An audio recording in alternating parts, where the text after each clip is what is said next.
ছাদে এত সুন্দর লাউ শাক হয়েছে, অনেক দিন ধরে খাবো খাবো করে খাওয়াই হচ্ছে না। আজকে ফ্রিজে তেমন সবজি ছিল না, তাই শাশুড়ি মাকে বললাম দাও তো আজকে একটু লাউ শাক কেটে। গাছের গোড়াগুলো পুরো শুকিয়ে গেছে দেখে গাছে একটু জলও দিয়ে দিলাম, আর লাউ শাক নিয়ে চলে এলাম নিচে। এসে রান্নাঘরে টুকিটাকি কাজগুলো সেরে নিলাম। আর এখানে বেগুন কেটে নিয়েছি ভাজার জন্য।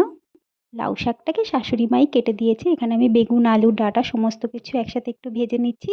ডাঁটাগুলো ভেজে তুলে নিয়েছি, তারপর একটু নুন হলুদ দিয়ে একটু নাড়াচাড়া করে এখানে আদা জিরে বাটাটাও দিয়ে দিলাম। তারপর আবারও একটু কষিয়ে, ঘরে ছিল চিংড়ি সেটাও দিয়ে দিলাম। ভালো করে কষানোর পর এখানে ধুয়ে রাখা লাউ শাকটাও দিয়ে দিলাম। আর এখানে দেখো কড়া উপচে পড়ে যাচ্ছে, এত লাউ শাক হয়েছে। একটু বেশি করেই বানিয়েছি কারণ আমার মাকে একটু দিয়ে আসবো তাই। বাধ্য হয়ে কড়াটাকে চেঞ্জ করতে হলো, এত শাক ওই কড়াতে নাড়াই যাচ্ছে না। তারপর কড়াটা শিফট করে নিলাম, আর আমি কিন্তু এখানে একটু বড়ি ভেজে রেখেছিলাম সেটাও দিয়ে দিলাম। ব্যাস নাড়াচাড়া করে একটু চিনি দিয়ে নামিয়ে নিলাম। কেমন হয়েছে অবশ্যই কমেন্ট করে লিখে